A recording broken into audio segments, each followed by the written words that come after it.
नमस्कार दोस्तों, अगर आप इस वीडियो को देखने आए हैं तो मुझे लगता है कि आप सभी स्टॉक मार्केट के बारे में जानते होंगे। स्टॉक मार्केट एक ऐसा व्यापार है जहां भिखारी करोड़पति बन सकता है और करोड़पति भिखारी।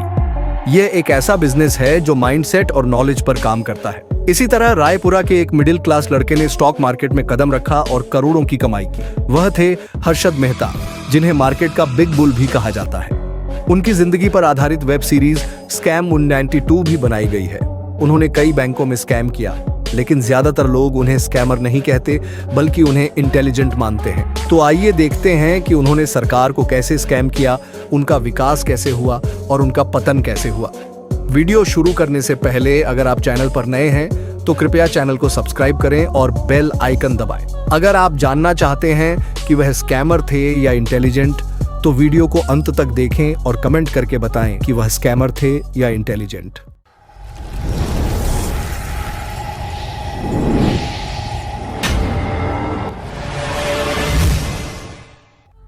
हर्षद शांतिलाल मेहता का जन्म 17 जुलाई 1954 को गुजरात में हुआ था। उन्होंने बचपन से ही अपने परिवार की परेशानियां देखी थी। उनके पास पढ़ाई के लिए अच्छी सुविधाएं नहीं थीं। अपनी किस्मत और हालात को बदलने के लिए वे मुंबई आ गए। उन्होंने 1976 में लाला लाजपत राय कॉलेज से अपनी डिग्री पूरी की। कॉलेज से आने के बाद वे शाम को कुछ छोटे मोटे काम करते थे, जैसे प्लास्टिक और कबाड़ की चीजें इकट्ठा करना और उन्हें कबाड़ी की दुकान पर बेच देना। इसके अलावा वे एक सीमेंट की दुकान में सेल्समैन के रूप में भी काम करते थे, लेकिन यह पैसा उनके लिए पर्याप्त नहीं था। अपनी डिग्री पूरी करने के बाद उन्होंने न्यू इंडिया एश्योरेंस कंपनी में क्लर्क के रूप में नौकरी शुरू की। इसके बाद उनका पूरा परिवार मुंबई में बस गया। दुनिया में ज्यादातर लोगों का सपना होता है ज्यादा पैसा कमाने और नाम बनाने का। इसी तरह हर्षद का भी सपना था ज्यादा पैसा कमाने का। फिर उसे शेयर मार्केट के बारे में पता चला। उसने सोचा, जब लोग शेयर मार्केट में लाखों करोड़ों कमा रहे हैं तो मैं क्यों नहीं कमा सकता। हर्षद ने शेयर मार्केट में अपने भाई अश्विन मेहता के साथ एक ब्रोकर्स के रूप में एंट्री की। दोस्तों, आज के समय में अगर आपको शेयर खरीदने हैं तो आप मोबाइल फोन पर ब्रोकर्स का इस्तेमाल करके खरीद सकते हैं, लेकिन उस समय शेयर खरीदने और बेचने के लिए आपको खुद जाना पड़ता था। हर्षद का मानना था कि अगर हम रिस्क नहीं लेंगे तो हम आगे नहीं बढ़ सकते। रिस्क लेने के कारण कभी कभी वह जीतता था और कभी कभी हारता था। हर्षद ने उन लोगों से दोस्ती कर ली जो कंपनी की अंदर की जानकारी देते थे। वह उन लोगों से कंपनी का प्रोडक्शन डेटा प्राप्त करता था। जब किसी कंपनी का प्रोडक्शन बढ़ता तो वह उस कंपनी के शेयर खरीदता, और जब प्रोडक्शन घटता या कंपनी से कोई बुरी खबर आती तो वह शेयर बेच देता। इसे इंटरनल ट्रेडिंग कहा जाता है। आज के समय में यह इलीगल है, लेकिन उस समय यह लीगल था। हर्षद ने इससे काफी पैसा कमाया। 1982 उसने एक बड़ा घर खरीदा। इसके बाद उसने एक और तकनीक तैयार की जिसे पंप और डंप कहा जाता है। हर्षद बाजार से बहुत पैसा कमा रहा था, लेकिन एक दिन उसने अपनी सारी निवेश राशि गंवा दी। वह दिन ब्लैक थर्सडे के नाम से जाना गया। 18 मार्च 1982 को हर्षद ने बाजार में भारी गिरावट के कारण 10 लाख रुपए का नुकसान झेला। जैसे ही बाजार गिरना शुरू हुआ, हर कोई घबराकर अपने शेयर बेच रहा था। किसी तरह हर्षद ने अपनी पत्नी के गोल्ड गिरवी रखकर दूसरों से पैसे उधार लिए और स्थिति संभाली। 1982 के जून महीने में हर्षद ने फिर से शेयर बाजार में कदम रखा और अपनी खुद की ब्रोकरेज कंपनी शुरू करने का विचार किया। उसने अपनी कंपनी का नाम Growmore research and asset management रखा।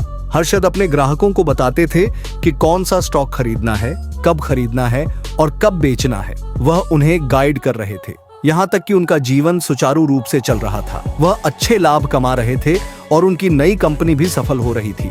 लेकिन यहीं से उन्होंने गलत दिशा और फैसले चुनने शुरू कर दिए। उन्होंने कंपनी में काम करने वाले लोगों को पैसा देना शुरू किया ताकि वे उन्हें कंपनी से जुड़ी सभी अंदरूनी खबरें दे सकें।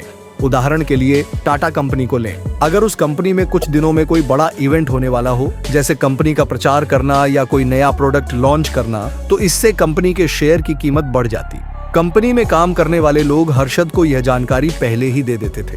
हर्षद उस कंपनी के शेयर इवेंट से पहले खरीद लेते थे और जब शेयर की कीमत बढ़ जाती थी तो उसे बेच देते थे। इस तरीके से वह बड़ी मात्रा में पैसे कमा रहे थे। दोस्तों, वीडियो को आगे बढ़ाने से पहले अगर आप स्टॉक मार्केट या म्यूचुअल फंड में इन्वेस्ट करने में रुचि रखते हैं तो सबसे बढ़िया प्लेटफॉर्म दान है। दान ऐप को डिस्क्रिप्शन में दिए गए लिंक से डाउनलोड करें और निवेश करना शुरू करें। अब कहानी शुरू करते हैं। एक दिन हर्षद एक पार्टी में गया। वहां उसकी मुलाकात एक बड़े बिजनेसमैन से हुई। हर्षद ने उनसे बात करने की कोशिश की। उसे मौका मिला, लेकिन वह बिजनेसमैन उससे बात नहीं कर रहा था। हर्षद ने अपने दोस्त से पूछा, ये कौन है? तो दोस्त ने जवाब दिया, ये मनी मार्केट के बड़े बिजनेसमैन हैं। अब दोस्तों, मनी मार्केट का मतलब होता है बड़े बैंक का छोटे बैंक को लोन देना। उदाहरण के तौर पर अगर बैंक ए को तुरंत पैसे की जरूरत है तो बैंक बी बैंक ए को लोन दे देता है। बैंक ए को एक निश्चित समय के अंदर बैंक बी को पैसे और ब्याज वापस करना होता है। अगर एक बैंक सीधे दूसरे बैंक को लोन देता है तो यह प्रक्रिया लंबी और समय लेने वाली हो सकती है, लेकिन अगर लोन एक ब्रोकर के माध्यम से दिया जाए तो प्रक्रिया तेज और आसान हो जाती है। ब्रोकर को भी कमीशन मिलता है। फिर हर्षद ने मनी मार्केट में प्रवेश करने का फैसला किया, लेकिन पुराने ब्रोकर्स नए ब्रोकर्स के प्रवेश के लिए तैयार नहीं थे। हर्षद को पता चला कि उस मार्केट में पुराने कार्टेल के लिए कोई जगह नहीं है। फिर उसने उन लोगों को ढूंढा जो उस कार्टेल से असंतुष्ट और नाखुश थे और उनकी मदद से अपना खुद का कार्टेल बना लिया। हर्षद ने बैंकों को अपनी ब्रोकिंग सेवा देना शुरू किया। सिर्फ 2 साल में हर्षद मनी मार्केट का टॉप ब्रोकर्स बन गया और काफी पैसा कमाया। लेकिन कहानी में असली मोड़ यहीं आता है। हर्षद मनी मार्केट में ब्रोकरी करने और पैसा कमाने के लिए नहीं आया था। वो उस बड़े पैसे का इस्तेमाल शेयर मार्केट में निवेश करने के लिए कर रहा था। यही सोच भारत के सबसे बड़े वित्तीय घोटाले का कारण बनी। बड़ी बैंकों को समय बचाने के लिए ब्रोकर्स को पहले से पैसे दे दिया करते थे। जब ब्रोकर्स कोई डील करते तो वो पैसा किसी और बैंक को दे देते थे और बैंक रिसीप्ट्स इकट्ठा करके बड़ी बैंकों को लौटा देते थे जिनसे पैसे लिए गए थे। हर्षद ने इसमें एक नई खामी लूपहोल खोज निकाली। जब बड़ी बैंकें उसे पहले से पैसा ट्रांसफर करती तो वो उसे शेयर मार्केट में निवेश करता और उन शेयरों की कीमतें बढ़ा देता जो उसे पसंद थे।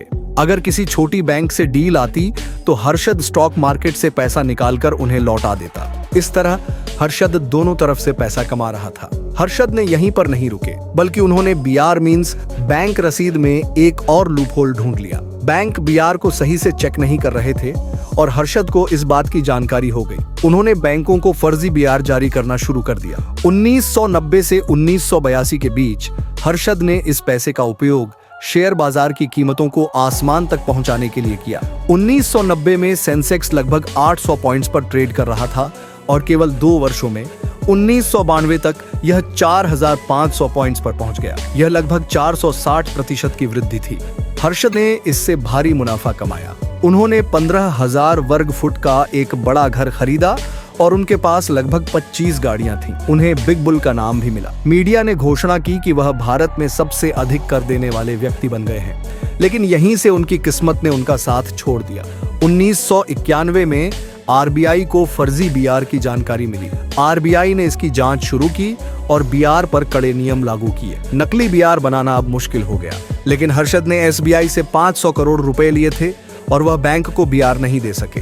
इसलिए उन्होंने बैंक में काम करने वाले सीतारमन को रिश्वत दी ताकि वह इस बात को किसी को न बताएं। लेकिन अप्रैल 1992 में एसबीआई को 500 करोड़ रुपए की गड़बड़ी का पता चला और धोखाधड़ी का खुलासा हो गया। एसबीआई ने हर्षद पर पैसे वापस लौटाने का दबाव डाला। हर्षद ने बाजार में सारा पैसा निवेश कर दिया था। अगर वह शेयर बेचकर पैसे लौटाते तो बाजार उनके अनुसार काम नहीं करता। उन्होंने एसबीआई से कुछ समय मांगा। इसके लिए उन्होंने एनएचबी बैंक से उधार लिया और एसबीआई को पैसे लौटाए, लेकिन तब तक बहुत देर हो चुकी थी। हर्षद द्वारा किया गया घोटाला पत्रकार सुचेता दलाल, जो टाइम्स ऑफ इंडिया में काम कर रही थी, के माध्यम से उजागर हो गया। यह खबर अखबार में छप गई और इसके बाद पूरा बाजार धराशायी हो गया। उस समय खुदरा निवेशकों को लाखों का नुकसान हुआ। 4 जून 1992 को हर्षद को गिरफ्तार कर लिया गया। 31 दिसंबर 2001 को उनकी मृत्यु हो गई। तो यह थी बड़ी बुल हर्षद मेहता की कहानी। अब आप ही बताएं कि वह एक ठग थे या एक बुद्धिमान व्यक्ति। अगर आपको यह वीडियो पसंद आई हो तो कृपया वीडियो को लाइक करें। अगर आप चैनल पर नए हैं तो चैनल को सब्सक्राइब करें और बेल आइकन दबाएं ताकि आप ऐसे और वीडियो देख सकें। मिलते हैं अगले वीडियो में। धन्यवाद।